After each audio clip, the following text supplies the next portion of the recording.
this one for a minute, which has been awesome.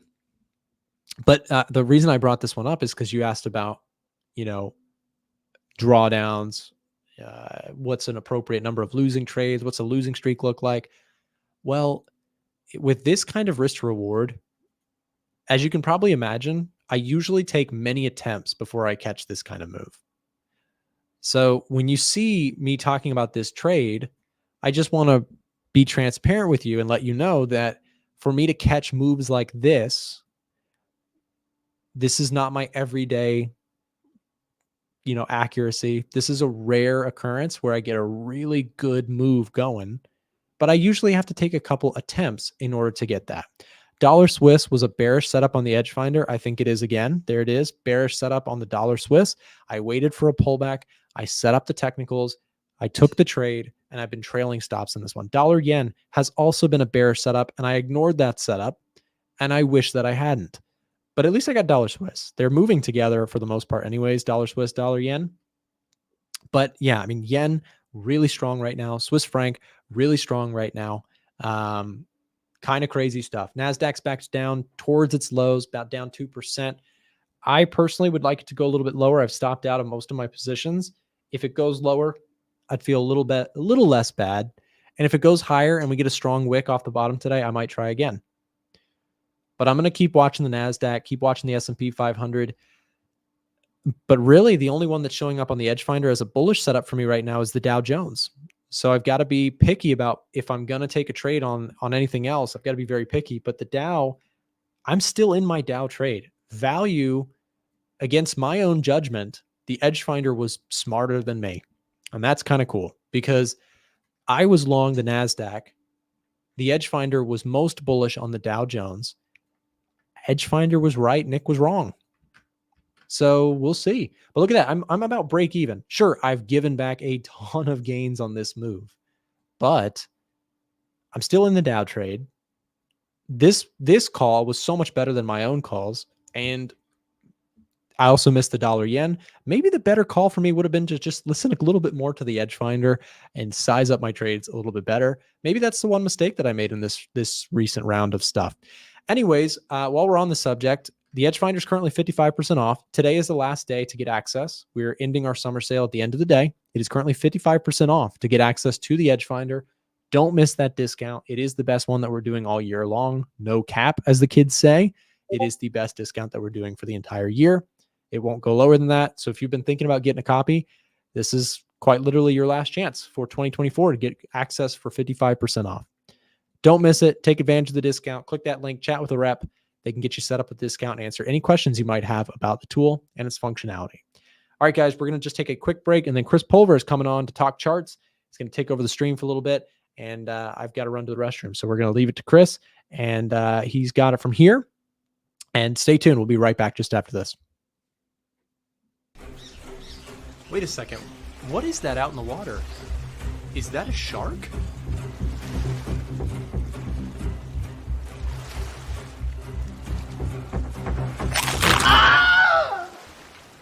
Yeah, thankfully he only took half off my surfboard.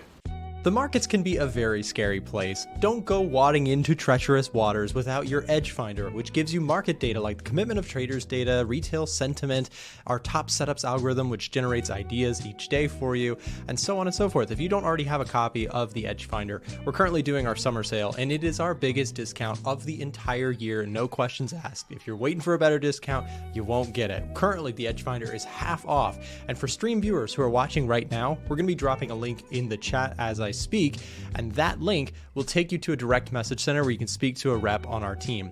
That rep can get you 55% off so that you're no longer swimming out with the sharks. Get inshore and trade with the Edge Finder. Check it out, and thank you guys for watching. Back to the show.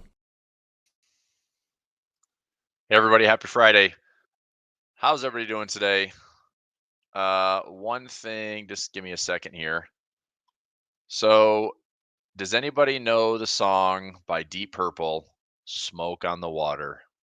Because the first thing that comes to mind today, let me share my screen before I'm just looking at a sea of blue, would be blood in the water, because that's what everyone's seeing in the markets.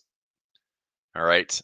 So the dollar's down in a big way. My dollar basket trade is starting to show up and pay out really nicely, which that's always a good thing. So Aussie dollar long, Euro dollar long, pound dollar long, New Zealand dollar long, dollar CAD short, dollar Swiss. I'm still long. Okay. That's a carry trade, dollar yen short. The basket's paying out pretty nicely today. Oil threatening my 72.50 a little bit, but gold is up. My GLD position is doing fine. Silver is still hanging in there. My SLV position is fine.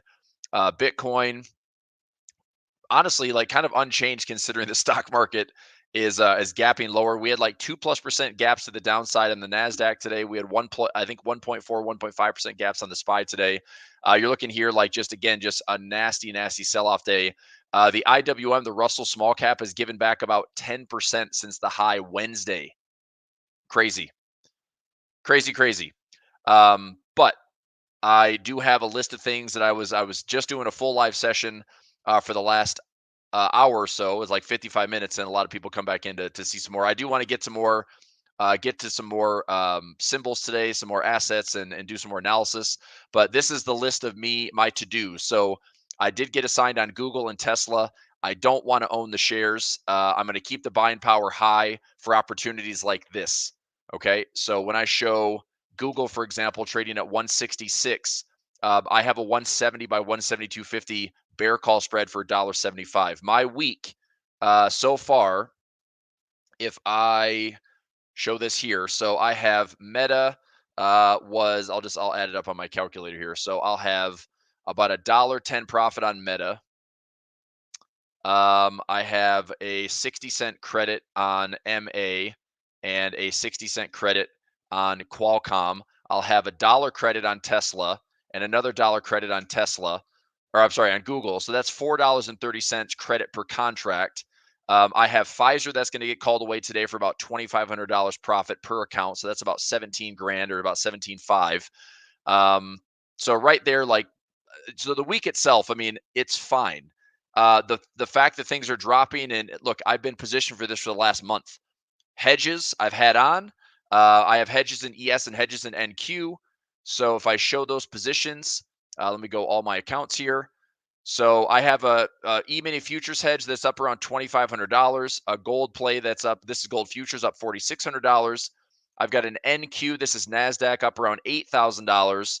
I also have some out of the money puts. A lot of those are paying out nicely. I have some broke wing butterflies on the Russell that might end up paying me with the trap profits. If I go to the RUT, okay, RUT is showing a downward move, but I'm looking at a 2100. Hopefully a pin price by the end of the month. This has time in the trade. There's no assignment here. I'll be watching that closely. RTY is about break even, but I have a pin price here around, what is this one? This one is an 1875 pin price, like another like 9 to 10% lower on the RTY.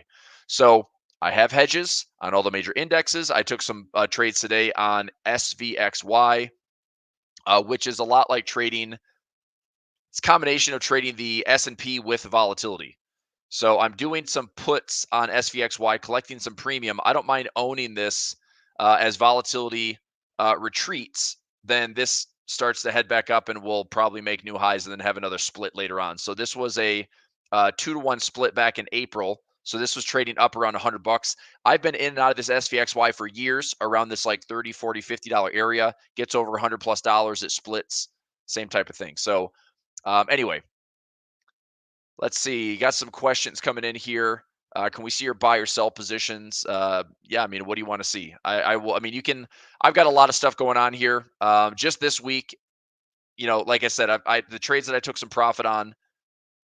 So I took some profit on some earnings plays. I'm going to take losses this week. That's going to happen. I'm going to take a bull put spread loss on Apple. I'm not going to take the shares yet. I'm taking a bull put spread loss on Amazon, but I just closed out a hedge on Amazon for $20 a share. I own the shares right now at 117. So I've lowered my cost basis by the $20 on Amazon. My target is still all-time highs at 210, 205. Fair market value with a discounted cash flow on Amazon is $329. It might take a year or 2 or 3 or 5, but if I own the shares, let's just say over the next 2, 3, 5 years, whatever, it doesn't matter. But 329 minus 117, if I did nothing on Amazon but make $212 on the shares that I have, I'm going to make $100,000 on Amazon.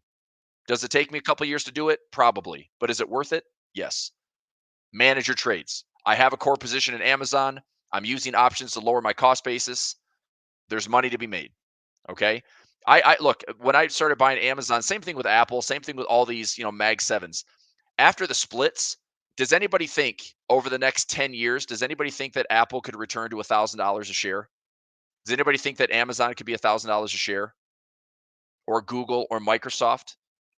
I think most of you would logically say, yeah, that's very possible. Why? Because they're the biggest companies in the world. They'll continue to be the biggest companies in the world. And I think as we move forward, we might see some more agility with private capital and private equity, but not necessarily this big push into becoming a public company.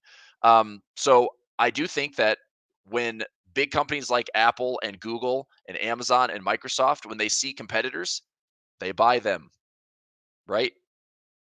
So they should stay Mag 7, and they could be in the top 10, top 20 in the S&P for a long, long time. So just saying, longer term, I think that, they'll be fine. They might be one of the only consistent gainers we have, as the US is clearly leaned towards a high concentrated tech market. But the Nvidias of the world and things like that, with a little bit more volatility and uncertainty, and that's another discussion. But we've had these be cornerstones of the market for many, many years. And anyway, I'm just saying, I have core positions. I'm sticking with those. Opportunities like this to me are buying opportunities. I know that seems crazy because it feels terrible, right? Like, this market's falling. And what happened today? Non-farm was a huge whiff from the US. And I'm not sure if Nick talked about this on the session, but I'm sure he mentioned with Edgefinder, number one, huge sale for 55%, which is awesome. And you can use a promo code Pulver if you'd like to. I would appreciate that. But the US was a big miss today. We had 176 forecast. It came in 114. The revision from 206 down to 179. We also missed on average hourly earnings, so we missed by 1/10 of 1%. But the big one here is the unemployment rate at 4.3%. So the first thing I went to was the Edgefinder and unemployment. And take a look at this trend. This is not good. And you know what the first thing was that I said?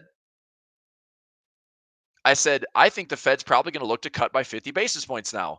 And I said that wondering if the CME watch tool would reflect that. And sure enough, take a look at the CME Fed watch tool. This has shifted from a 80 to 90% probability of a rate cut in September to now a 62.5% probability that they're going to cut by 50 basis points. That is crazy. This is saying, look, this is the market saying the Fed is too late. They should have already cut, right? But they didn't cut in July, and now they're possibly going to have to play a catch-up trade and get a catch-up cut in September. So it still looks like the market's going to be expecting a September 50 basis points cut, a November 25, and a November and December 25 cuts. It's crazy, man. Like, look, the Fed predicted, 2 to 3 cuts for the year. We're still going to get 2 to 3 cuts for the year. But now, if they get more aggressive with a 50 basis points cut, we might have a 1% difference. And what else is ripping right now is yields are going lower. The bond market tends to front end this type of curve. If the yields are going to go down aggressively and the bond market's going to price it in, we are seeing some big moves in bonds. TLT is up. I mean, look at this just in the last week. This is from the 25th. I know this isn't going to get anybody excited, but for bond traders out there, being up 6.5%, you're like, oh, baby, this is my risk-free rate with some appreciation. Okay, I've got an $82 long call that's up in profit. I did measure a move on bonds. This is TLT. I will close my position on TLT probably at $105. Okay. All right. Price action yesterday. I posted that in the chat for you. I looked at RBC. I looked at RY. I looked at something else. I posted that in. I actually took a trade on TEVA because of you. I put in. I think I did a long call on TEVA. The other ones I don't want to wait for pullbacks though. I looked at RY or RBC. One of them is like Royal Bank of Canada, right? I'm waiting for pullbacks. But TEVA I did take a trade on. I put in a $15 strike, a long call out to January of 2026, and I sold against that a December 20th of this year, a $23 call. So I'll do the math on this. I'll show you what it is really quickly. So I paid $5 for the trade, and I took away 31 cents on credit for the sell call in December. My debit is $4.69. Okay, so remember that number. If I go from 15 to 23, that's an $8 move. Okay, minus $4.69. That'd be, I guess, plus 469. So I'd make 331 a share on the two contracts. I'd make 662 bucks if the price is above $23 by December. If it's not, I'll just keep going out, selling calls, selling calls, selling calls, lower my cost basis on that diagonal spread, maybe 20 to 30 cents every 60 to 90 days. And I mean, hopefully turn in that $15 call for free, or try to get to it as free. I'm going out as far as I can, but TEVA, I did like the short-term opportunity. I'm not paying a bunch of money for it. But RBC, RY, I'm going to wait on those. I think those need pullbacks. Okay. All right. So let me take some requests here. Calling the yen pairs. Thank you. Yeah, I mean, look, the yen is unraveling. My FXY, and look, I wish I was more aggressive on the yen pairs. I really do. In currency trading, I wish I was loaded up to the gills in the yen crosses and short like crazy, but I'm not. And what I did instead is I just bought shares of the FXY, and so I'm up probably $3 a share, which is fine. It's not a big position. I think I have like 200 shares in the FXY. Let me check here. FXY. I mean, I've got protection on the 58 by 50. I've got 100 shares, 50 shares on this account. Oh boy, that one's missing out. 1, 2, 3. All right. So I got 100 shares running. Look, I mean, the yen to me wasn't going to be like this big deal. It's like, look, the yen's going to, get stronger. That's fine. This is a big risk off trade right now. That's fine. If I turn a yen pair from a $60 break even to a, $72 to $75 price on FXY, and I make 20% of my position, it's fine. Like, it's fine. I'm not like putting, all my eggs in the Japanese yen basket. That is the last thing I would do. I mean, look, I've been trading currencies for 15 years. I can tell you for a fact that the most money I've made is by not trading the yen. Period. The yen is great like this when it's easy to follow, when there's tons of volatility and the scalpers out there and the day traders are getting just tons and tons of movement, and it's awesome. But it is a shit currency pair to trade, because if you're a currency trader, you like technicals, you like efficiencies, and it's not that currency pair. It's not that basket. It is a weird, fundamentally driven, wild currency. It is my least favorite. Okay. Which is why I will analyze yen pairs, talk about yen pairs, but I don't love trading them, because if you're not on the right side of the yen pairs, it will absolutely destroy you. And the good thing is I know a lot of traders out there in the retail side that have been getting crushed for the last year trying to short the stupid yen. Oh, dollar yen's going to drop. Where's the intervention? I mean, that's a crazy mindset to be like, I hope the central bank bails me out. So I just said it's not a cooperative, it's not efficient, it's not a technical currency pair to me. Now, maybe that's just me. And also, I hate trading it because sometimes it moves at 11 p.m., sometimes it moves at 2 a.m. That's not the time I want to trade Forex. Okay. So anyway, that's my rant on the yen crosses. But what are they doing? They are just unloading. Okay. They continue to unload. So if you're scalping this thing, just keep scalping, and just I'm moving the fibs down. Look, at some point, this giant drop is likely going to have a ridiculous snapback, and that's fine, but I'm not interested in calling the bottom either. I wasn't interested in calling the top. I'm not interested in calling the bottom. All this did on the yen crosses when we had this intervention high is flush out all the I guess in this case the sellers, and then just drop like crazy. So everyone that's been asking and begging for the yen to get stronger is happening. I hope you have the cojones to hang on to it, because if you do, it could pay really, really well. If you're already break even or better, I would personally be moving stop losses already. I do not trust the yen at all, ever, which is probably why I've been successful in Forex trading, because there's 21 other currency pairs that I can focus on and trade that I make a lot more money with. All right. So just my thoughts.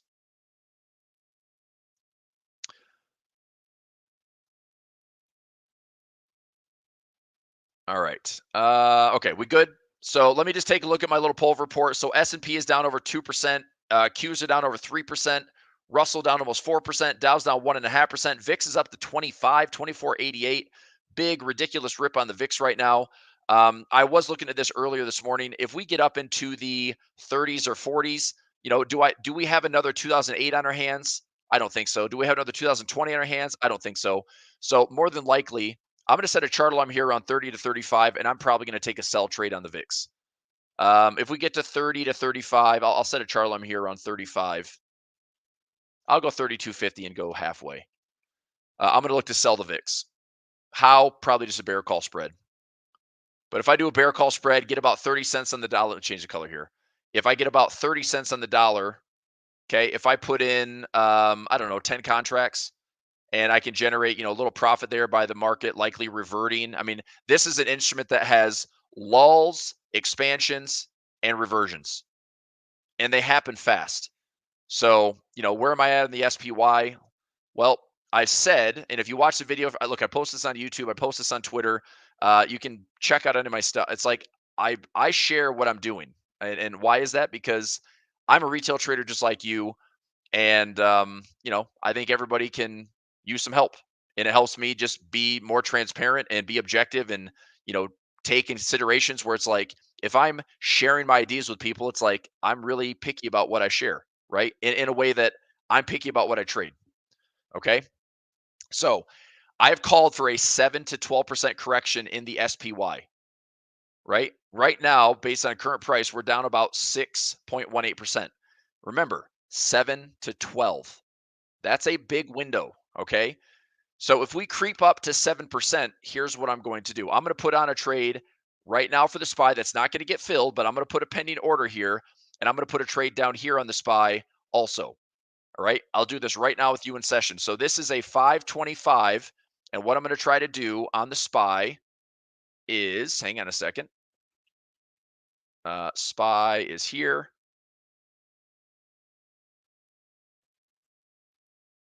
All right, so let me check something here. This one at 17 and change. I've got some puts that are running wild to the end of the month. I'm going to keep an eye on this one. Otherwise, this is a bear trap trade. Let me get one thing here. Check this out. So if I go NQ 1, 2, 3 and analyze this chart, where's current price at? Current price is right there, 18. So I'm in profit. I'm in credit on this trade. And if I zoom out, there should be a big profit trap that I'm in right now on this position for around $2,000. And there's my line in the sand coming at you shortly, right there. So I still have, I'm in a bear trap zone right now on this NQ. So if we stay above 17,000, which if we drop to 17,000, let me see what that is on the NQ, by the way. And then I'll do some more requests, which I see these all coming in, so don't worry. 17,000 would be if the NASDAQ is going to drop by another 8%, 7.6 to 8%. That's my bear trap playing out.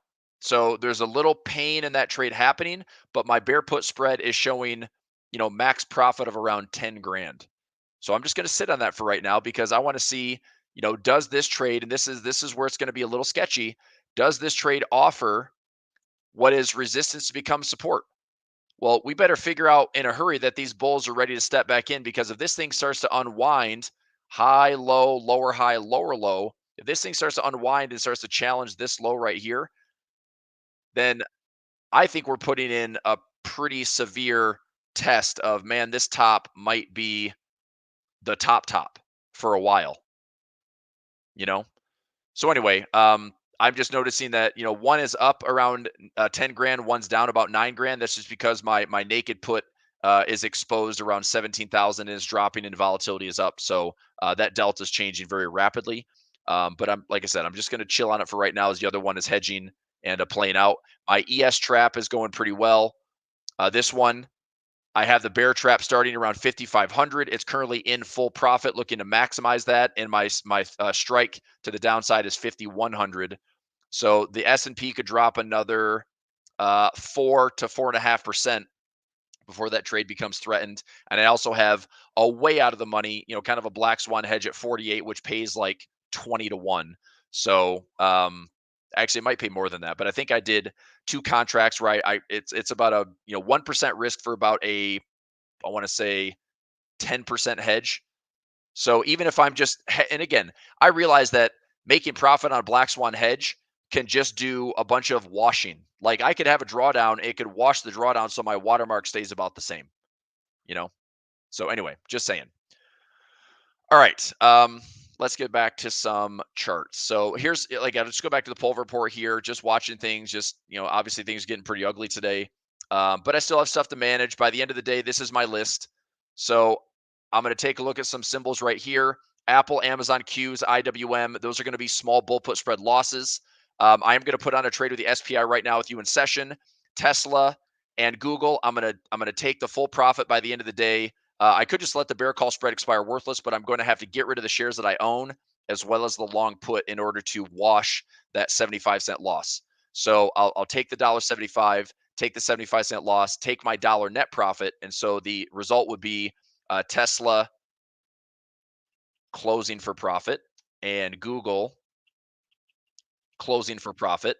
And Pfizer, if it stays above 31.50, that will be closing for profit. FXI and KWeb, let me take a quick peek at those. FXI is going to be another repair. KWeb has to stay above 20. All right, so I'm going to carry those repairs over another couple of weeks. No big deal. I'll just do it week to week. I'm lowering the cost base a little bit. I'm in profit by about $1. I'm not really looking to hang on to these shares forever. I'm just trying to repair. China is, probably for another time. Like if China comes all the way back down to retest, KWeb is a large cap China ETF. It's kind of the tech play, but this level or this level, this breakout is still showing corrective signs. So if and when we, start to break up, like this looks a lot better. But until then, I'm just going to do some, near-term repairs. I was interested in taking on some shares of Google and Tesla, but I'd rather put the buying power on the indexes. Okay. So anyway, let me go into the SPY. Okay, I want to get a couple trades running on the SPY, and then I'll take some more requests. So what I'm going to do here on the SPY is I'm going to look out to like November, December. If I get a 525, let me see what I can do on on this one. So I'm going to go SPY.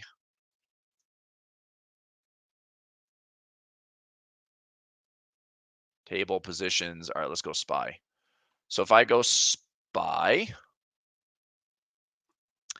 and I'm going to put in a pending order, my strike is going to be 525, and my strike's going to be 500. So 525 and 500. So if I go out to SPY, I will go to November, December. I like these. 525 by 524. I'm going to see if I can get filled on this for 50 cents. Okay, I'm going to go 45 cents in this one. And I'm going to do a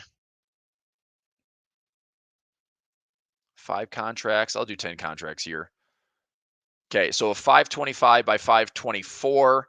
Try to get filled for 45 cents. This is going to be pending for right now. I'm going to keep an eye on this one. Okay.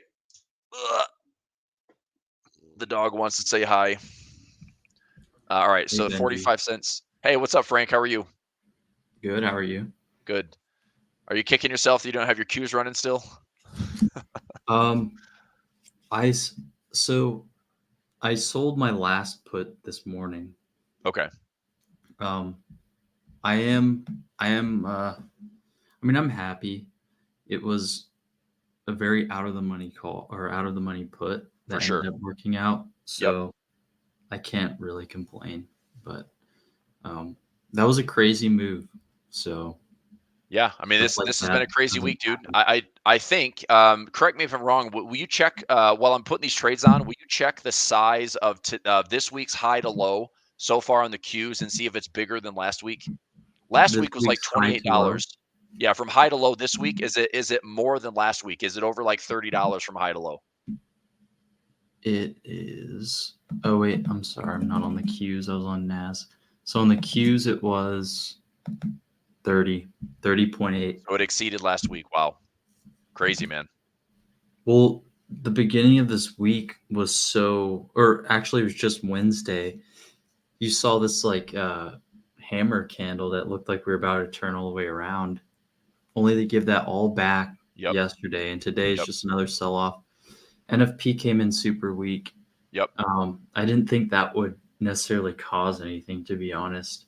But I guess we're in some sort of, I don't know, this feels recessionary almost. I think it does. Because I think we've the broken Fed, this. Did you hear what I talked about with the Fed this morning? Did you see that the probability is now 50 basis points cut for September? So the market's like, you guys are idiots. You guys missed it. You need to cut by 50 basis points now because things are looking way worse. I thought that was really interesting this morning. This is the bad scenario because the Fed is going to cut because they have to. Correct. And that's the like hardish landing because now they're cutting because something's breaking, right? Yeah, our economy is showing signs of struggle, and now the Fed's going to step back in. We're at 4.3% unemployment. Yep. We were 4.1 last month, and it's just showing some acceleration. And I think now that we've broken under a certain level on the Qs and just on the markets in general, I think the Qs have. I mean, I've been saying they give back their gains for what they've made this year. But I've been saying that since like, I don't know, early summer. So, and then we were talking about it and I think you said the higher it goes, the worse it will get. Yes. For unemployment. So it's getting worse because we went so high. Now we're giving it all back. If we go down, if the Qs go down 13 more points, we'll give back everything. That'll be the 200-day moving average on the NAS. And that'll be January prices. Honestly, I think we could see that last flush there. And yeah, I don't know. I'm still not confident in what we're seeing, and it looks like things are breaking. And it's a similar pattern from 2008 when we saw yields come down really harshly, but the market came down with it. So this is like that bad scenario like you're talking about. Yeah, it just doesn't look healthy. And small caps are getting killed too. Yeah, I mean, that was well, I mean, I got a little aggressive on Russell, but I did it with options. So, I mean, if I have to eat Russell this year because it's not ready to come back, that's fine. I mean, at this point, I just wonder, okay, so the Fed's going to be aggressively cutting. We're going into an election year. Is the market able to save itself from the asset bubble it kind of created with a Mag 7, with high concentration, with a narrow rally? Yeah, man. I mean, the reality is like things might not be great, but you never know. You never know. Who knows? I don't know. I don't see anything on a technical level that will tell me that we should turn around until we get to the 200-day moving average. So which is where and what instrument are you talking about? SPY or Qs? I'm looking at Qs. Okay. Where's what price? Where's the 200 value at right now? It's at 430, and then 500 for the SPY. 500 for the SPY. Yeah. So I'm putting in some bull put spreads right now. I'll share those in just a second. Let me get these in so I can just. It's not super easy to multitask with all these accounts and just making sure I do it correctly. So let me get in my expirations. I'll talk through this in just a second. So I've got 4 more accounts here. All right, 9151.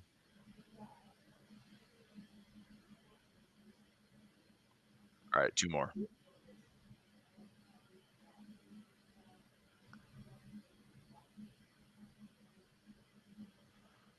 Okay, so I am putting in a 525 by 524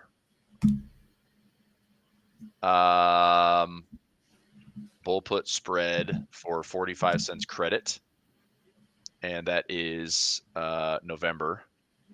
And I'm also going to look to put in a 500 499 bull put spread for 45 cents credit for November. I'm going to do the same thing for both November and December.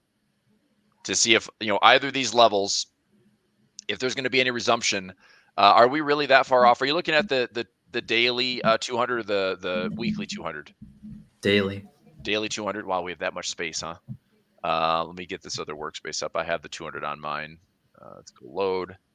Let's go. I'm just saying that if this is a true correction here, this is where things start to fall apart. Obviously we have been 10% off the highs before this, but the fact that it opened the way it did today, that's just showing that even if we don't get a direct move lower, I think that's just where it's going to end up. Yeah, I mean, now that I'm pretty sure this is the 50 period. That's the 50 period, and then I have my under the 50. Oh, for sure, yeah. Like this. So we tested this it is yesterday. very common. We tested the 50. We broke below it. This gap is likely bringing in. I've got a 144 and a 200, but absolutely, like that would be if we're going to see support and holding. That would be where I'd likely see it. So yeah, I mean, we're definitely in some legit correction territory. This goes right in line with what I talked about. I mean, I thought we'd have a high, low, lower, high, lower, low. This level made some sense to me. This level makes a lot of sense to me. Watching this 144 to 200 dynamic support. But yeah, it seems to be in free fall. We got some gaps. And look, if we settle back in here, Frank, to about $500, I'm probably going to go back after a gap fill. But I'll start with options. I'll start with credit spreads, but I'll probably get something a little bit more directional, even in the interim, and just have a defined risk. Like if I pay for a call option, I mean, if I buy, let's say 60 to 90 days, I can do something in the money, get kind of a 70 to 80 delta and try to fill that gap over maybe a 3-month window or something. I don't know. We'll find out. But logically, that would be the most obvious buy zone would be if we kind of, trap the bears or maybe get the bears a little bit overexcited and see if the bulls are really against the corner. But man, once we're there, it's happening fast. Once we're there, or not once we're there, if this happens, we're seeing like a 15% correction off the Qs.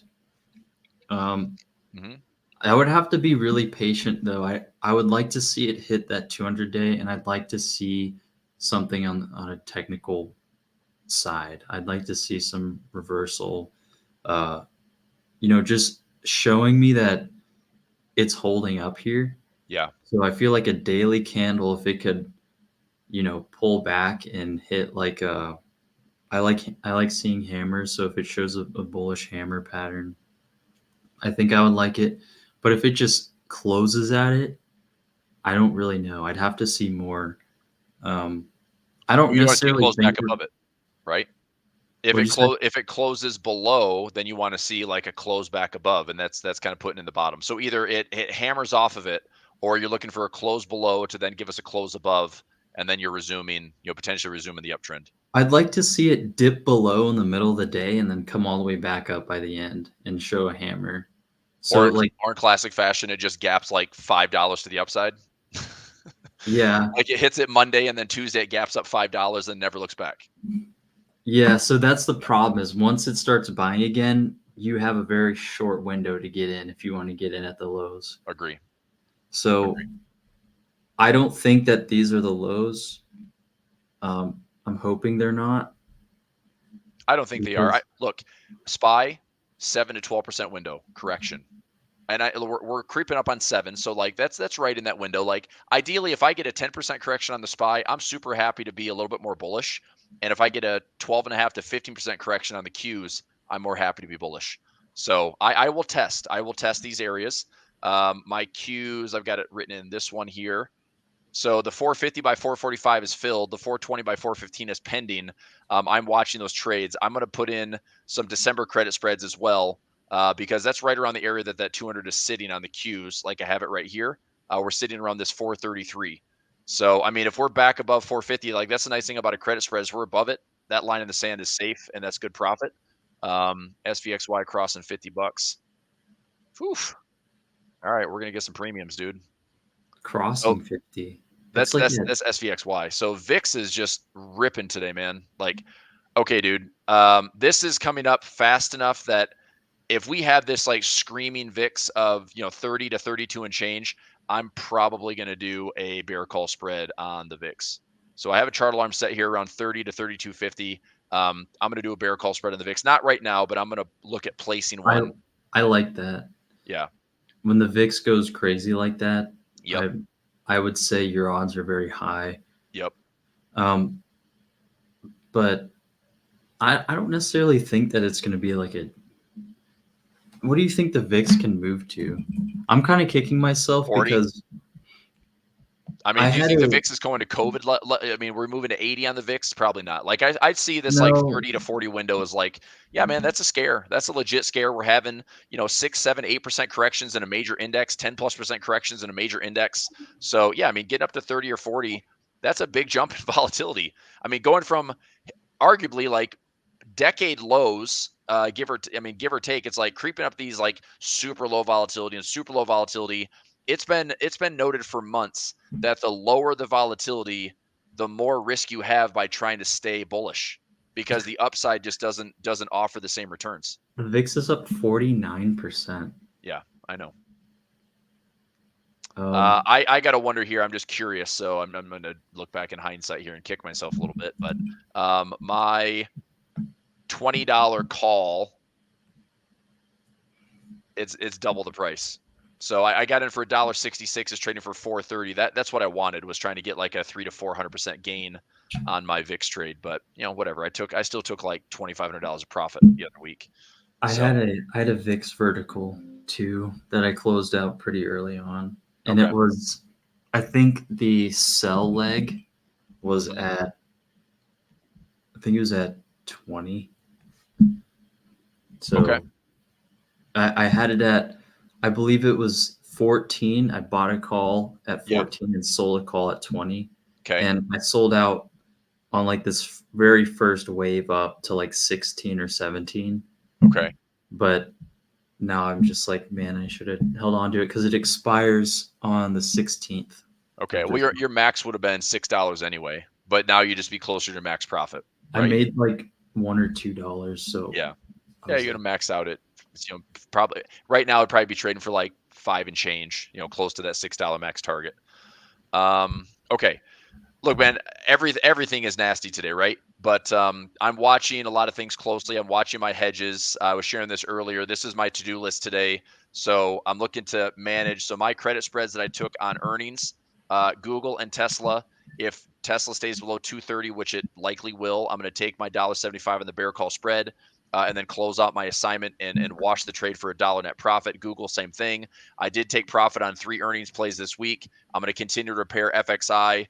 Pfizer, actually, we saw the healthcare space jump up today. Let me go healthcare sectors, the XLV. It is moving a little bit down, but Pfizer on the day, son of a gun. Never mind. I had a 3050 call to get called away at 3050 for like $2,500 per account, and now it's back. It's fine, because what I'll do is I'll go right in tomorrow, or go in either later today or on Monday, and just put another 3050 in and just keep lowering the cost basis by maybe 20-30 cents. So it's no big deal. I'm just going to try to get Pfizer called away for some profit. Yeah. Have you looked at gold? Because I'm currently in a gold trade. Yep. Shikaka. That's a big old fake out too, huh? Yeah. So I'm long GDX. Okay. And I have 2 positions on it. Right now, I am about break even on that, just because of the sell-off. So GDX, yeah, GDX. So I don't know, man. I know that. So do you like GDX because it's cheaper, or do you think it's going to represent like the spot price of gold? Because I think GDX is going to be an underperformer compared to potentially a gold rally. If we have a gold rally, then GLD is going to perform better. I realize that now. Okay. I was looking when gold spot was going up, GLD was doing the same thing, and GDX was actually slightly down on the day. Yep. I think, it's still correlated and I'll move with it. I've been in this trade for like a month, so I might just be looking to get out right now. Okay. Are you tight to price right now with option play, or what are you doing? I just own shares. Okay. I'm not doing any options on it. Gotcha. But I was thinking that today would bring gold higher, and it Well, I mean, it was for a not. second. I was like, oh, look at this. Gold's trying to creep up to those highs, but man, it just whiffed. It just whiffed at those Well, highs. this is why I'm like getting concerned, is because everything's dropping. Yeah. That's not a good sign. And this is why currencies are the best hedge, man. Like if you trade FX, currencies are solid. Like your dollar's getting beat up. The dollar basket trade right now is coming into full force. So DXY, like, dude, any pullback, if you're not in a dollar pair right now, if we have this in a pullback, I'd say sell the dollar. Looks pretty good for a run down to 101. The JPY still looks pretty darn strong, which sucks because you're already 1,000 pips off the highs. So it feels terrible to be like, I'm gonna go into the yen pairs right now. But if you're scalping the yen and it's still strong every single day, it's a good scalp. It really is. But anyway, I think dollar basket is looking pretty good. Where now the Fed looking to cut aggressively because things are breaking. The dollar index is likely, I think 101 is very doable. So that's that. And again, I would still stop out if we have a messy trade above 104, 104.20. But if we stay this trajectory now and this thing's going to dump, this gives the market a chance to maybe price in a really big wave on dollar weakness. So I don't trade currencies really, but when I saw Japan raise their rates, yep, I was like, UJ is probably going to be dropping. And then today just exemplified that. Let me see. So I think I can do something here on the, I'm going to do this. So here's another way to get some exposure on the dollar. And again, I can participate in Forex, but I'm going to take the UUP instead. And this is just a dollar index related ETF, similar to FXY. So I've been long FXY and this thing is ripping and doing great. So I'm going to keep my FXY position long with the shares that I own. UUP, I'm not going to sell on margin. That's stupid. So I'm just going to take some bear call spreads. But if I do something like at the money or maybe even in the money, let me take a look at this right now and get some, I can still express dollar weakness with an option trade. If I look out by the end of the year, try to collect enough premium, could I do a bear call spread 28 by 30, risking 28 by 30, it's a $2 spread. I'm going to see if I can get $1 for it right now. If I can, that'd be pretty solid. I'll get some, let me put about maybe a 1% risk. I'm going to do this, see if I can get $1. And I mean, the spread 70 cents would be my bid, but I'm going to try to get a mid price here in the spread at $1. So I'm going to go after a little hedge where if the dollar gets weaker, the UUP should go down. I'm looking for the dollar to be weaker by the end of the year. So if we're below 28, right now I'm giving it a bit of a head start, but that's what allows me to get something in the money. How much lower does that have to go? If we get below 20, I mean, 28's way the hell down here. So maybe that's not a good trade. Let me go 29 by 31. That's even worse. This is okay. These all suck, dude. 15, 20.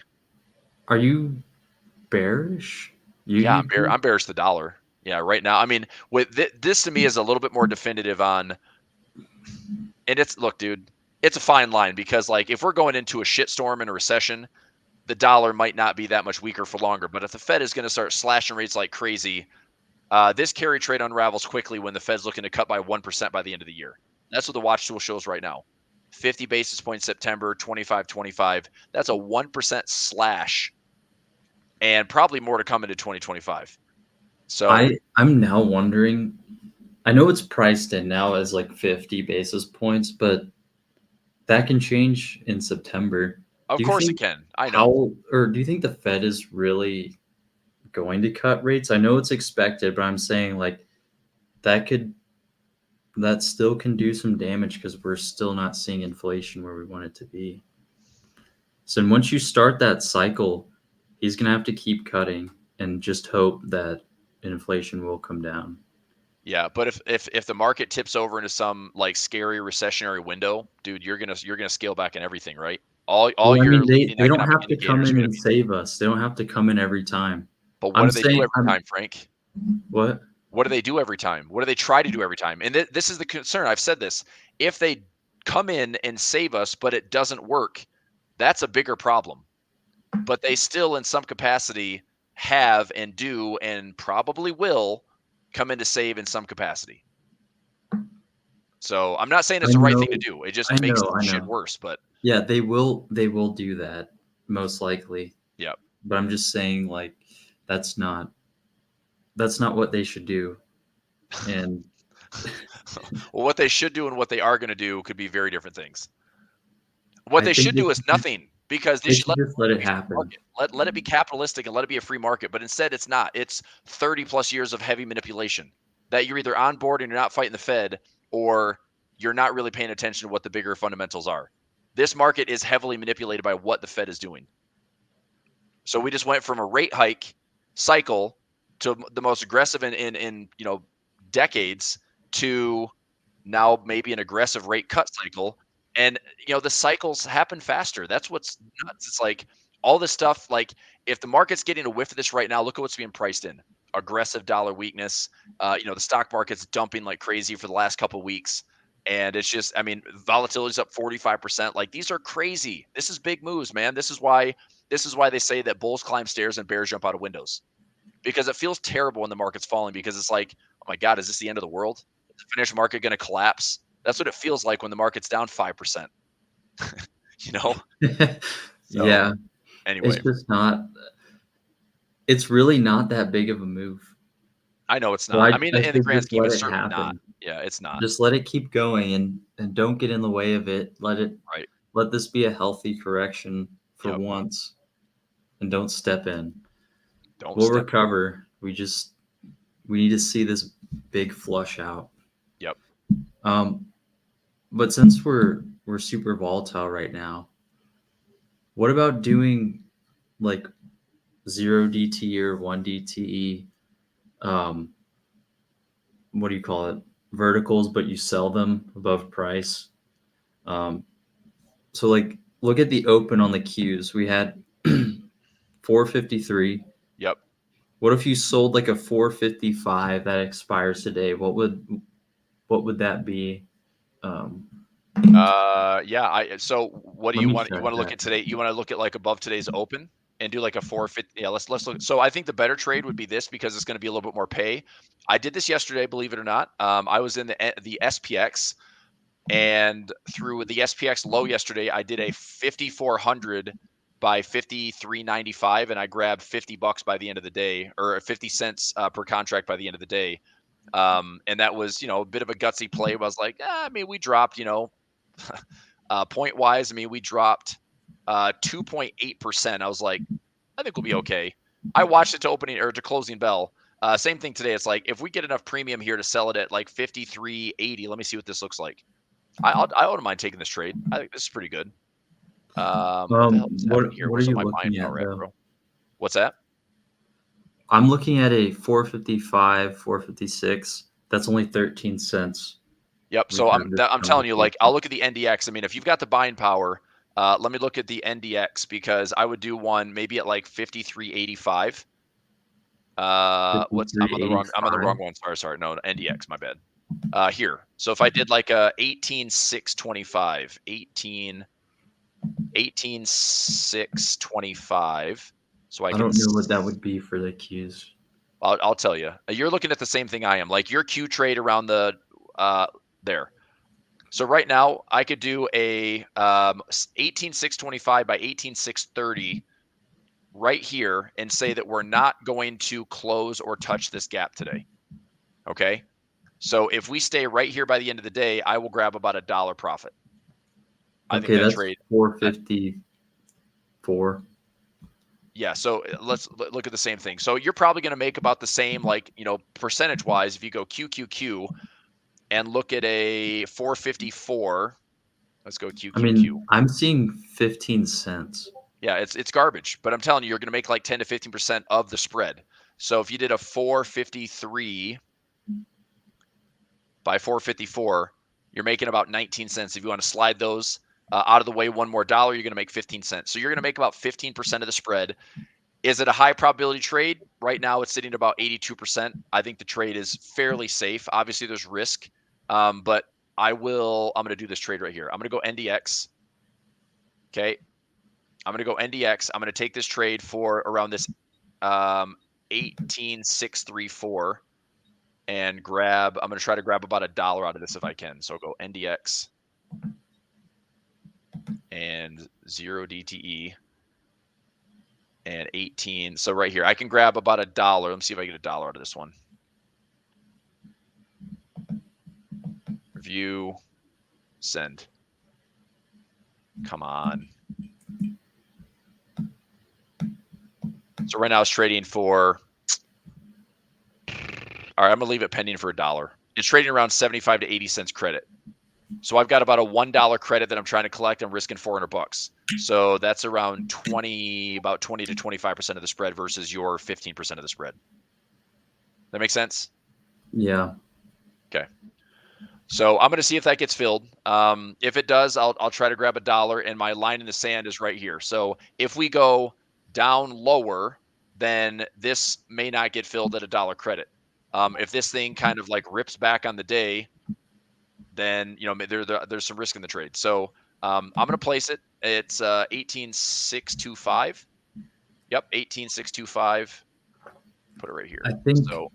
I think you might see some higher prices today. Like we'll see it rise a little bit, at least by midday. So maybe you could take another for more credit. Well, I could switch. If this is going to jump up in price, let me see what we're down for the day. So directionally and percentage wise, we've already made a move of about 3.3%. That's pretty big.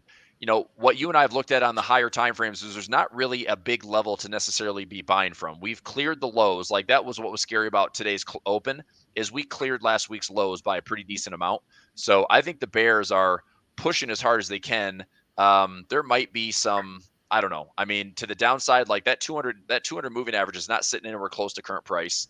So I'll do this. I'm going to see if I can get filled in this thing for like $1.50. I'll make it worth a little bit more worth my effort.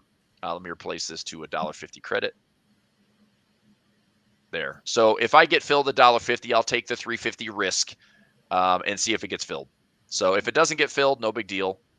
But I'll take that trade for the morning. And that's better to me than trying to call the bottom and say, well, just, it can't go down any lower. Clearly that's not the plan. Like this market is trying to go down and trying to go down quickly. And, everything is just getting beat up. Like, look, gold and silver turned red on the day, dollars down a ton. VIX is the only thing that's green pretty much in the entire, my entire watch list. So I think that is all pretty wild and crazy. But, 2.5%, almost 3% in the NASDAQ, 2% in the Dow, 4% in the Russell. Blood in the water, bro. What a frustrating turn that was on Wednesday. I told you I was kicking myself. I had expirations for Friday though, so I'm glad I stayed in. They basically were worthless on Wednesday, and then Thursday they got better, and today they're looking good. But I think having the verticals saved me there. If I just flat out bought puts, it would be a different story. But now, I guess because verticals kind of move even if you're drifting lower or higher, it kind of worked out this time. But I did not expect something like this. Well, I think the hard part too is like when we have these really aggressive gaps, it just, today feels like you open up and then it's like pure on panic, where it's like, oh my God. We gapped like another, what's the day's gap? It's like from yesterday's close to today's open. You're talking about a gap of over 2% on the NASDAQ. That's wild, man. Even all uranium's not doing well today. So look, I'll show you. This is why the market sucks when it sells, right? This is why, people get their panties in a bunch, and like this is what the heat map looks like. That doesn't look good, dude. Oh, good thing I'm in Apple today. That doesn't matter. Apple had, a slight, like, where's Apple at today? Do I somehow cling on? Oh my God, dude, I might actually make money on my 220 spread today.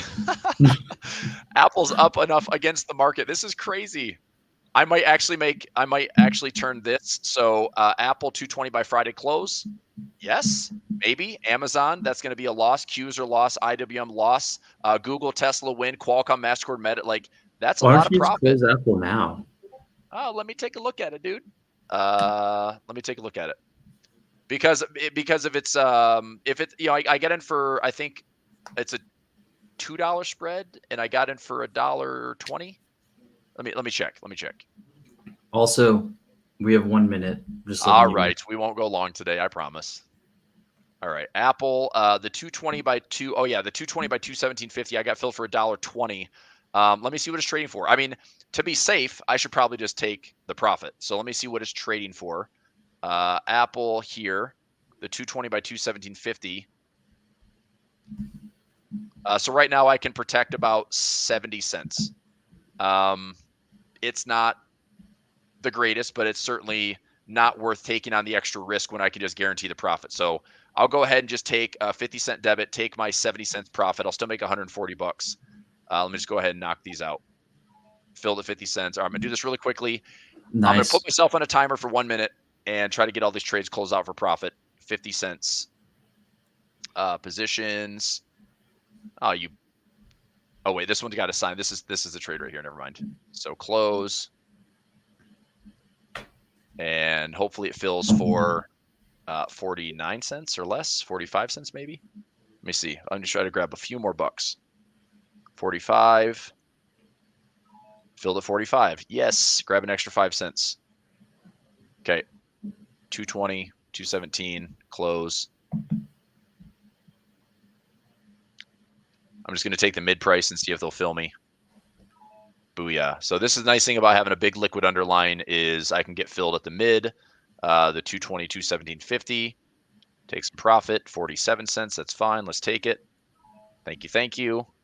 All right. So I'm just going to protect my profit on Apple. That's another one. I didn't expect to win on Apple today because I thought everything was down, but Apple is the lone savior. Now 40 cents debit. Yes. And probably by the end of the day, it's going to stay above 220 because you can see here are the expected move. It's like, unless we dump, this is probably fine just to keep all the way to expiration, but I don't need the unnecessary risk. I'll just take the money. So let's try it here. Do you just have one contract or could you just take I have partial? 2 contracts. Yeah, I have 2 contracts. So I'm making like 100 and some bucks. Okay. So let's go 41 cents here.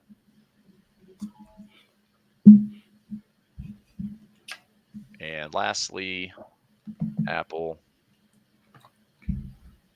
All right, 41 cent debit. Nope, looks like it's jumping up a little bit. Come on, Apple, don't be a turd. All right, so let me just double check that all these were filled. So 120 close for 46, 120 close for 41, 120 close for 40, 122 close for 47, 120 close for 46, 120 close for 45, and 120 close for 50. So for here, I'm just going to say Apple closed for profit. So right now, for my week, despite all the garbage that you're seeing in the markets, I did actually make money. Apple, Google, Tesla, Qualcomm, Meta, and MasterCard. So I made money on all those. If Pfizer stays above 30.50, which might be a long shot today, but if it does, or next week, I'll still make some good profits there. I needed to get above 30.50. It doesn't matter. So anyway, I'm obviously seeing a huge P&L drawdown today, which sucks. But this is also what I'm dealing with, which is a nasty sell-off. So, take it in stride. I've got to absorb some of the nastiness. I've got some hedges out there that, I'm looking to maybe protect. So a lot of stuff, but I know we've gone 3 minutes long. Let's wrap it up. But fun session, crazy day, and it's possibly going to get crazier. So just buckle up. To pick it up on Monday. Yeah, I'm interested to see where it's going to be Monday. Sure. But yeah, thanks for hopping on today. Of course, man. All right, dude. Have a good weekend. Keep talking. All right.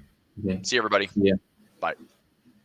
If you're someone watching the show right now and you're outside of the US looking for a better brokerage, listen up. I wanted to take a moment to mention today's live stream supporter, Vantage. Vantage allows traders outside of the United States to trade CFDs. You can trade everything from commodities like gold, you can trade US indices or global indices, and you can even trade FX all under one brokerage, and you can connect to MetaTrader 4 and trade directly on tradingview.com. Not to mention, they also have a really good sign-up bonus going on right now. So we'll drop the link to that down below in the chat as well as in the description of this live stream. Check out Vantage. Now back to the show. Hello. Welcome everybody. I'm just clicking a couple last minute buttons here to go live on my Instagram. Interesting morning. Blood in the water, it seems, across the entire market. Everybody in the chat, it looks like everybody's tripping about gold. I get it. I've got a couple people hit me up like, dude, what the hell is going on? This is my outlook. Going into this morning, going into NFP, I was not entirely on board with a scenario that would look like weaker dollar. And I'll tell you why, but I'll come back to why. My ideal scenario this morning would have been a strong print out of NFP. I would have liked to have seen hot jobs numbers, maybe some weakening in the unemployment, just to challenge some of the assumptions that the market is having about rate cuts, only for the surprise factor of what that could mean for a momentary trade that I like to take conviction levels behind getting in on data that surprises the markets. The markets are expecting cuts in September, and we start to get data that confirms that. Not to say those trades won't be good opportunities, but they're just not as high conviction opportunities for me as opportunities that really surprise the markets.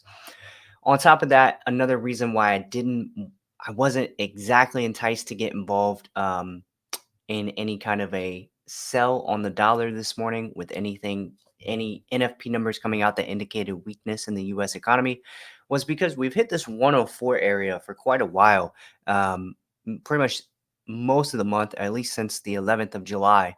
Tapped in once, rejected, broke down, but ultimately ended up pushing back through. And you just see like price was having a hard time breaking below this 104 level and hanging out below it. So I was just sort of like, don't really want to trade this lower from here.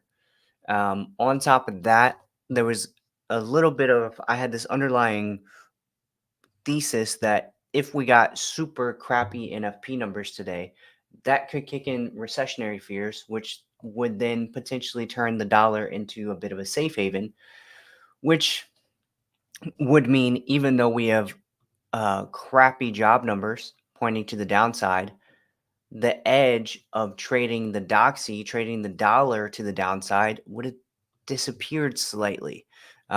We never got those recessionary safe haven flow activities out of the dollar today, but we certainly got it out of everything else. Everything is risk off, except for gold. Gold also fell to the downside, which I believe, I could be wrong on this, so don't take this as like, gospel, but I believe the move behind gold, what makes sense to me about gold to the downside is inflation expectations.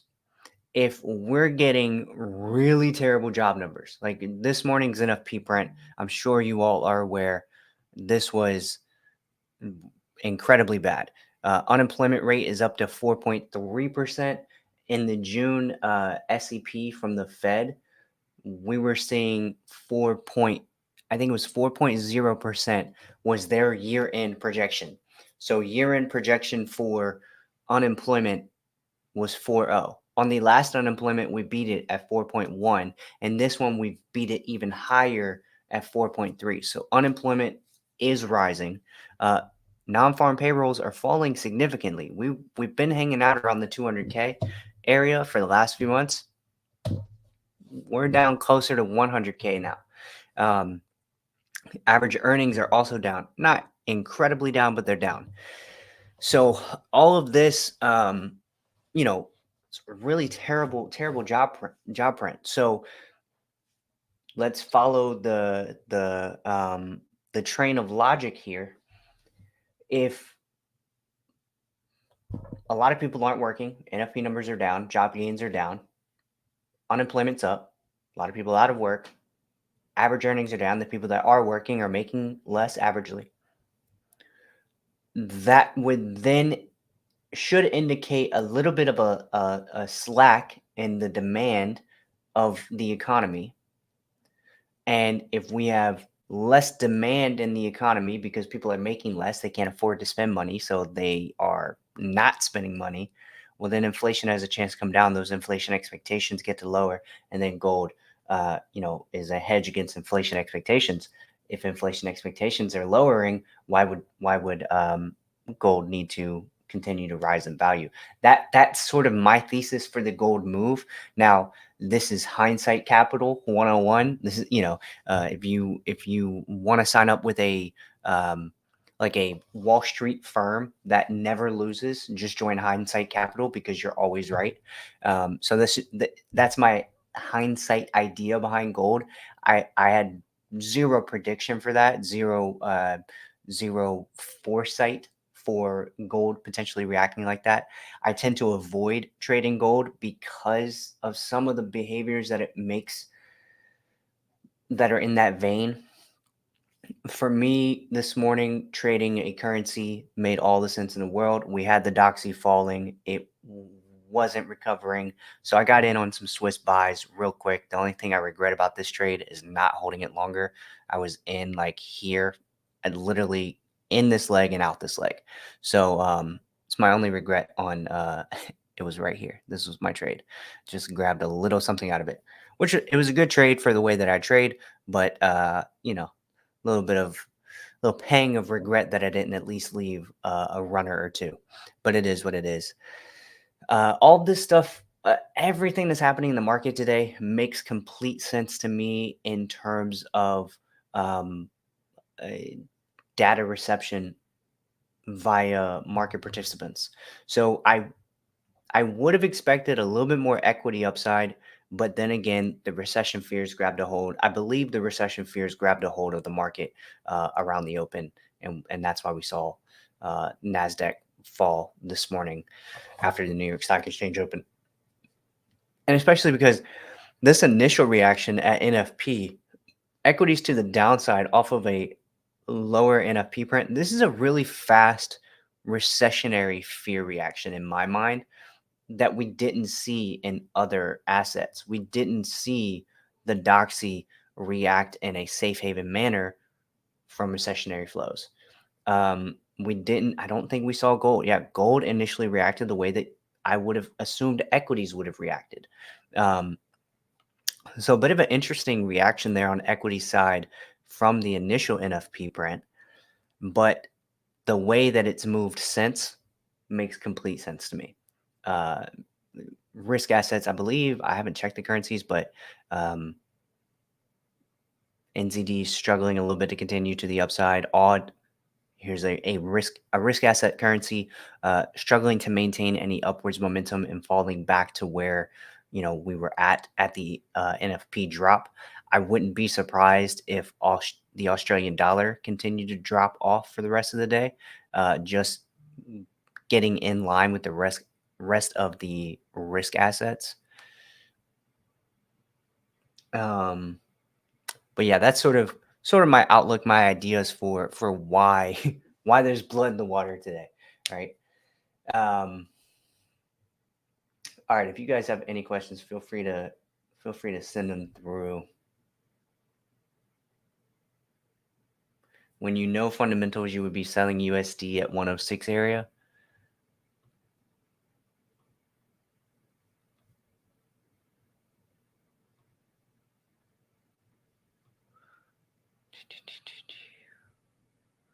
Yeah. It's a fair point. I just don't know. I'm trying to remember right around here. I think all we had was PCE on this day, and I can't remember how it came out. But I think the first bit of data that we got that really gave us a good sign that the dollar was going to weaken. Something happened this Wednesday, and I can't remember what Wednesday, July 3rd was for economic data. Let's go check real quick. Forex Factory. Wednesday, July 3rd.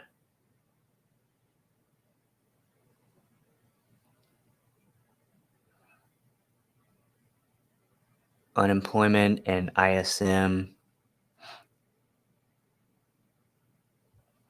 I mean, not much on July 3rd. I guess maybe yeah. I'm trying to see the closest area where, we could have caught it. Now, price action said when you know fundamentals, you would be selling USD at 106 area. I'm assuming that you're talking about in hindsight, right? So in hindsight, we would have been selling over here the end of June, maybe. I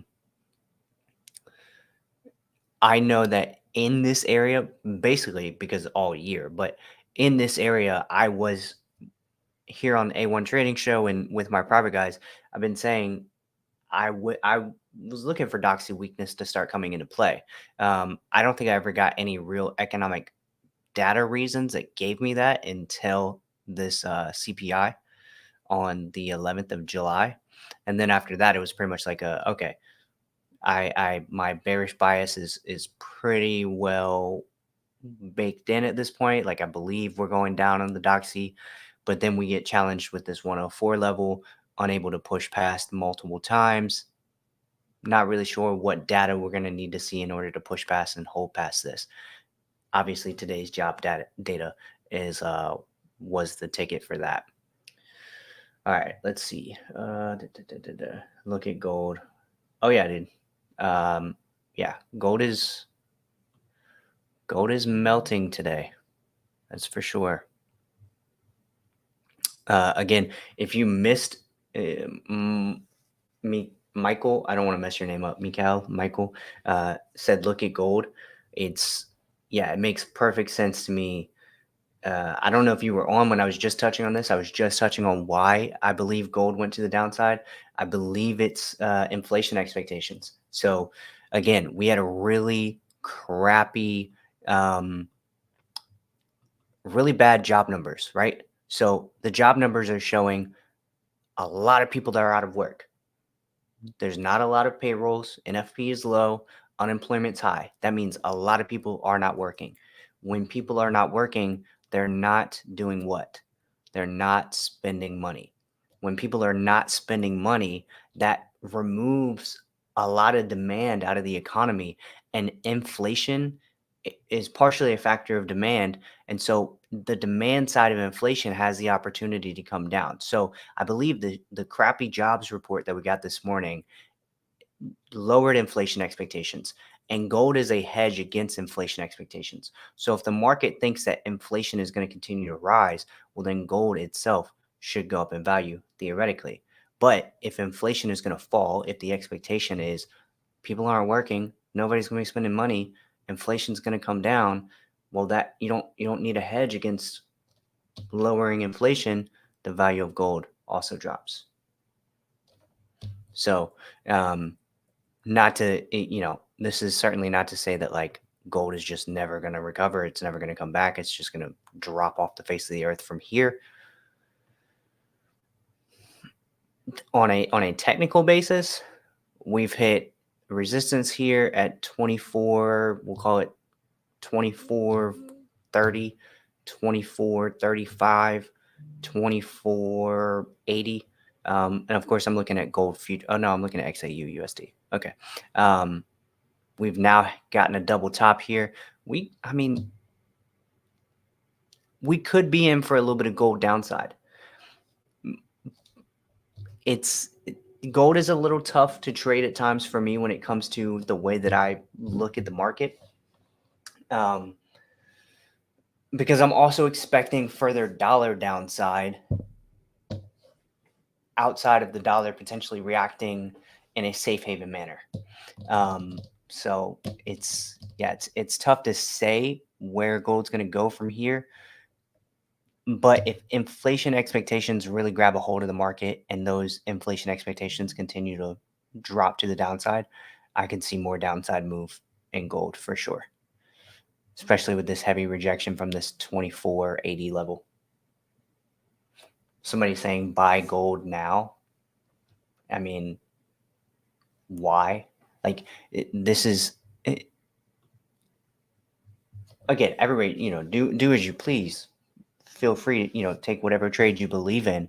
For me, trying to buy gold now is the equivalent of catching a falling knife, right? Like this is falling out of the sky, and we've gotten a couple little bullish candlesticks here on a 2-minute time frame.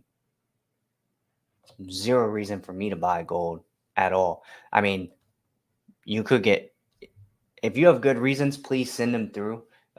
The originals saying buy gold now. If you can explain your thesis to me very well, not that I'm going to buy gold, but I would love to hear your thesis and your idea. Please do I have a video on what I just explained on XAU using unemployment and inflation? I don't have a video on it on YouTube, but you can feel free to hit me up on Instagram, and I tend to respond to DMs. Like, I try to respond to DMs within like a day.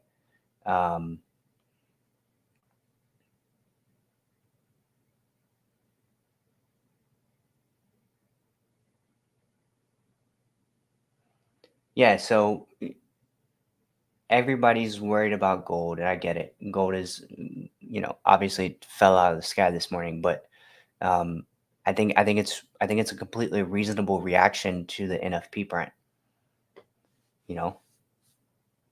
Again, I don't want to repeat myself too much for those of you that are, able to follow it quickly, but I also want to make sure I explain this thoroughly. My thinking. This is my thinking behind the idea. It doesn't mean that this is exactly what's happening, but if you go to something like Twitter, like a pro deck on Twitter, and scroll through some of these things, you can read a bunch of people talking about recession fears this morning. Let's see. I just saw something on this post. I think it was here. Stay-at-home, I believe this is stay-at-home mom rule issued a recession signal for the first time since the pandemic. So this morning's labor report triggered a recession signal.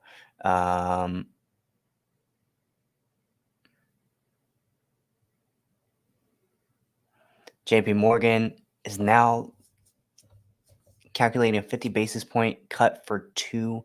So there's all these, which you would think would translate to equity upside, right? Getting rate cuts, but equities aren't loving it because it's driven by potential recession, right? So recessionary fears are always this looming sort of like bear over the market that there's like a buffer of jobs data. Let's take NFP data for instance. There's a buffer within this data where, as it's going lower, once it breaks outside of this buffer area, then it triggers recession fears.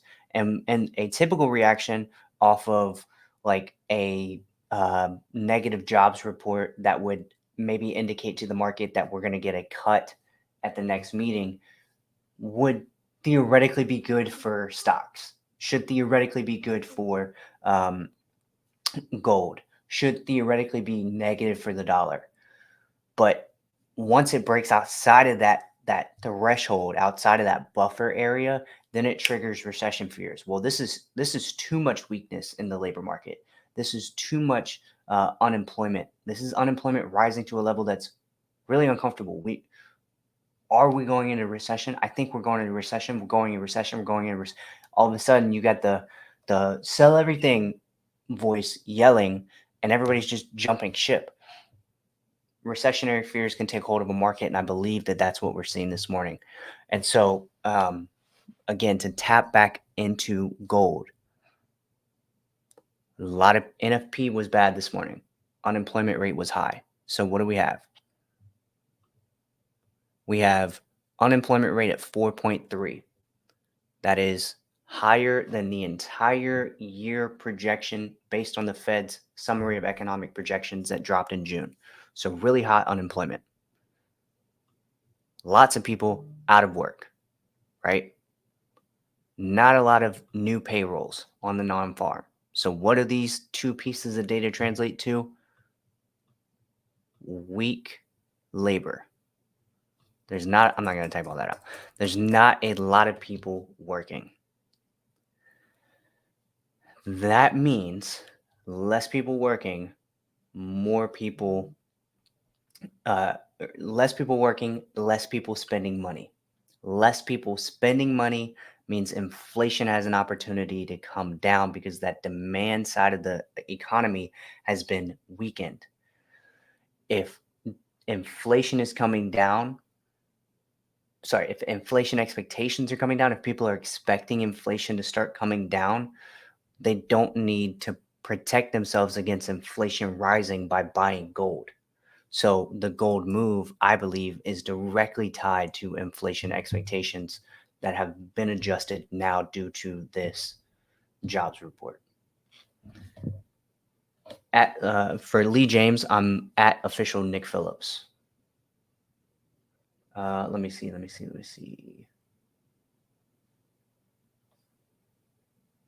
All right, sounds good, Vincent. I'll try to get back to you, like I said, within the next 24 hours. The fear of a hard landing is good for the gold. The NFP data from this morning, downside liquidity. Wait, shit, where did that go? The NFP data from this morning indicates a hard landing. Fair enough. The fear of a hard landing is good for gold. Okay. Michael, I'm gonna write that down and check into that later because I want to make sure that I'm making sense of that. Price action. I had multiple people. So price action said, we know fundamentals and everything you were repeating. Why don't you actually do analysis and tell us how you apply fundamentals into your position? I had multiple people jump in after I said what I said like once or twice and asked follow-up questions. So I said that at the beginning of me repeating it. I'm sorry for those of you that know this, but I want to make sure I make it clear for those that still have questions. So yeah, as far as analysis and how I enter trades, sure, I'll tell you guys exactly how I took this Swiss trade this morning. So negative NFP, we had dollar drop to the downside. I simply waited for a little pullback. Ideally, I would have loved to have had a slightly lower positioning on this trade, but it is what it is. I got in at a decent spot. You guys might trip out when you see how low of the time frames I go to. I do trade off the 5 second a lot for red folder risk events. So we got this initial push. I wanted to see after we started to get some pullback between this and the dollar, the time that I was watching this, I wanted to see the DXY reach a certain point and the Swiss reach a certain point. And I will show you those points right now. Okay, so for the DXY, let's see, what time was this? 8:40-ish, I believe. Yeah. So when we were in this area, I wanted to see the DXY come back up and touch into this little price gap, which it almost did, and then was falling away. And at the same time, we had the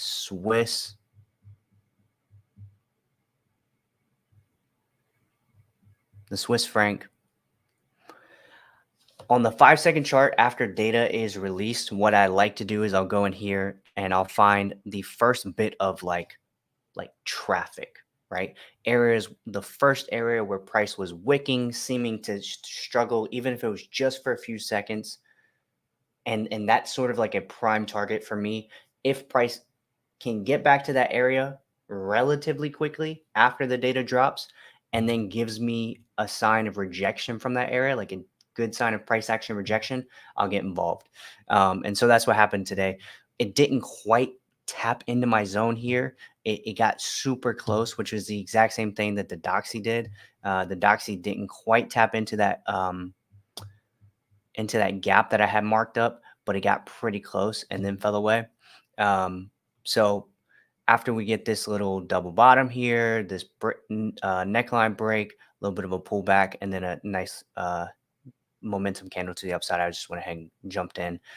Risk would have been right around here, grabbed a 1-to-1 and got out. So that's the way I tend to trade risk events. You're in USD CHF since 0.90. Let's see. Basically, I'm trading the same thing with Swiss franc futures. It's just the opposite direction. So instead of selling U Swiss, I'm buying Swiss U essentially. Since 0.90. Dang, that's quite the trade here.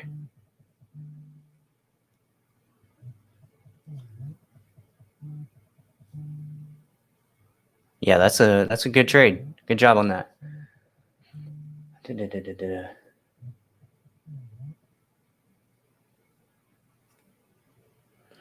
Yes, consumer spending affects inflation. And Anton, I mean, clear this up for me in case I'm wrong.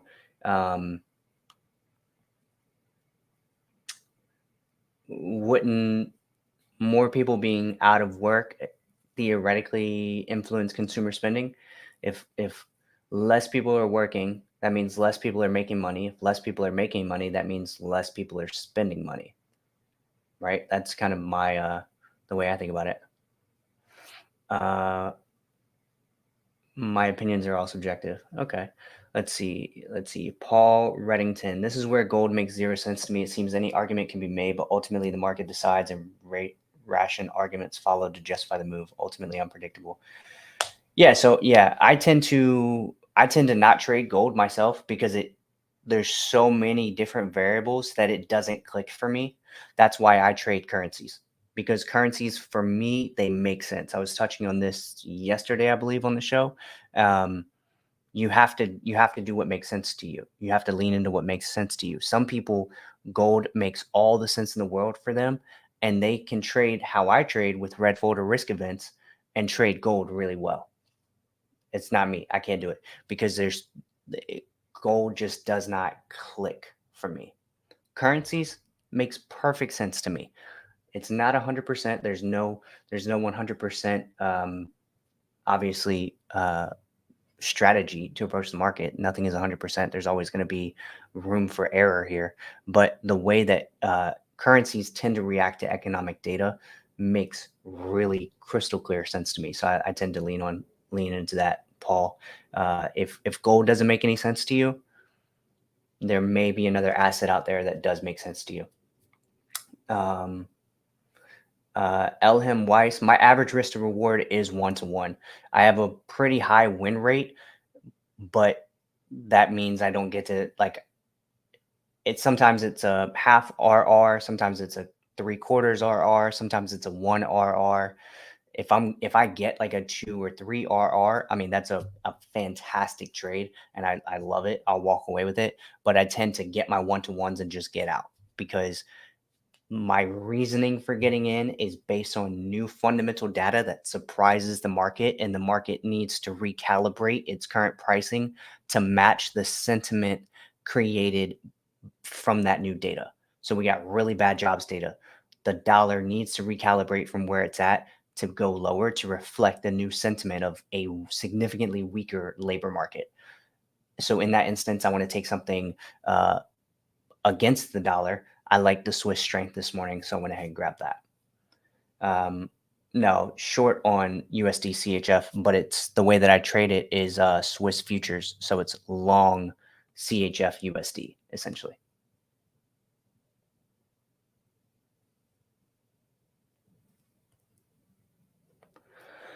Thoughts on the VIX? I mean, the volatility index, the way that I tend to look at the VIX, which could be wrong, but the way that I tend to look at the VIX is just the antithesis of equities at the time. So we have a super hot VIX. It's indicative of downside on equities. That's the only way I really think about the VIX. Again, I'm not a stock trader. Like, I don't actively look for positions in S&P 500 or NAS 100 or US 30. Like, I do trade them every once in a while, but it's not my main bread and butter. Like I said, my main bread and butter is currencies. They just make sense to me. Everything about currencies makes sense to me. I can justify any kind of a move relatively quickly. Even if I've missed the move, I can go, oh, okay, well, this was X, Y, and Z was happening. That makes perfect sense. Whereas with like stocks or gold, I could go, well, this was happening and this was happening. I don't really know. And then there are times where with currencies, I'll be neutralized with my outlook as well, because we'll have mixed data. Maybe, for instance, we have, let's say this morning NFP had come out and we had super low NFP numbers, but we also had an incredible downside surprise in unemployment. Like, let's say unemployment came out at 3.7 instead of 4.3. This would be a mixed signal. So there'd be no way for me to even trade currencies. I wouldn't, zero edge there.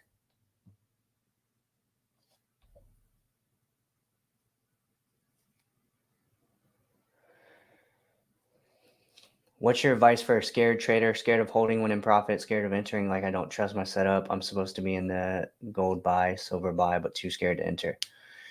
I would say there's going to be a bunch to unpack there, but number one, reduce your risk. If you're scared, it makes me think you're risking too much on any given trade. You should be able to enter any trade that has a solid idea. You don't, in my opinion, you don't just want to be entering trades to enter trades just because, oh, price is going up and it's hit a little bit of a support. I have no other reasons other than this to get in. I don't agree with that approach. But if you have a solid thesis, you have a real good idea behind your trade, just reduce your risk to the point where if the trade lost, it wouldn't matter, right? So, yeah, Lee. Yeah, I don't tend to not trade gold, and I tend to avoid equities entirely during earnings season, just because earnings calendars make the moves a little bit less predictable than I think they would be at times outside of earnings. But yeah, if you're scared, reduce your risk. That's the number one thing. Being scared is a reflection of not wanting to lose, and not wanting to lose, in my opinion, means you're putting too much size into your trades. And that's why, like, let's say you have, I'm just going to throw out random numbers.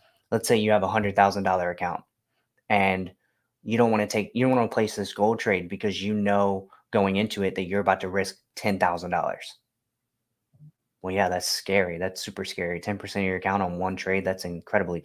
So reduce your risk to where you're not going to feel it, right? And then get the reps in. So let's say $100,000 account, $100, you don't care. Like, if you lose $100, oh, okay, that's water off the bat. I'm not scared to lose $100. Cool. Stay there, get comfortable, get in those trades, get those reps in, get those $100 losses, let them hit the account so that you can start to be okay with taking the losses. And as you take trades with incredibly reduced risk and your confidence in your ability to place trades increases, then you can worry about increasing your sizing. So there's a YouTube video called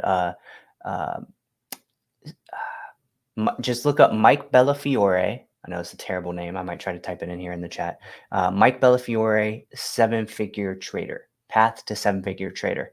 It was a video from Chat with Traders interview. He talks about the 3 areas of developing traders. So the first area would be consistently profitable trader. So if you're scared about trading, you've got to get your consistent profitability down, and you should not be putting any money at risk that you're scared to lose. If you've got to go as low as risking $1 on a trade, you should do it, just to get that practice in, to get yourself to a place where you're consistently profitable. And then the second layer is sizing. And then the third layer that Mike Bellafiore was going on into was the ability to express your edge with breadth. Like me, I'm at this level. I can express my edge with breadth. I know exactly why I want to get into the market when I want to get into, and I've already hit the level of I'm never risking so much per trade that I'm scared. If I am in a trade and I'm scared, I have too much size on. That's the only reason for me to be scared is if I lose this trade, I'm going to lose a lot. That's the only fear that really exists. But if I go into it and I'm like, okay, if I lose this trade, I'm going to lose a couple $100. All right, cool. Like I'm good. I can handle that drawdown. All right. I believe I've gone over time a little bit by about 10 minutes. Hopefully I answered most of your questions. If I didn't, feel free to get at me on Instagram. Look at UJ and USD CHF. I'll touch in on this comment real quick.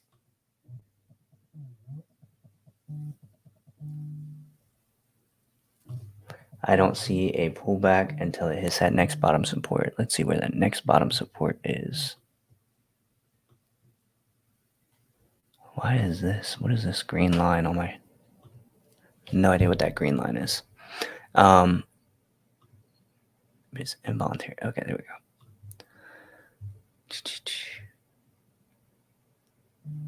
So for CHF, I'm assuming if you're looking at the daily, the next area of support is sort of at 85.5.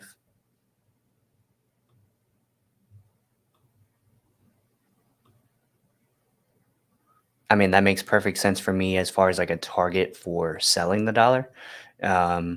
Again, I have no reason to buy the dollar at this point in the game, except for potential safe haven flows developing out of the recessionary fears, which we're not seeing the dollar react like that at all. So the dollar's not acting as a safe haven flow right now. Is everything else down? All the other currencies are Euro and GBP aside. All other currencies are behaving in a risk-off manner. So you've got upside in yen and Swiss safe havens, downside in AUD, NZD, and CAD risk assets. All of the equities starting to climb back a little bit here. Most of them down on the morning. So you have zero reason to buy the dollar, but not a bad area if you're looking to buy the dollar. Pretty strong support here, 85.5. Lower. Look at weekly.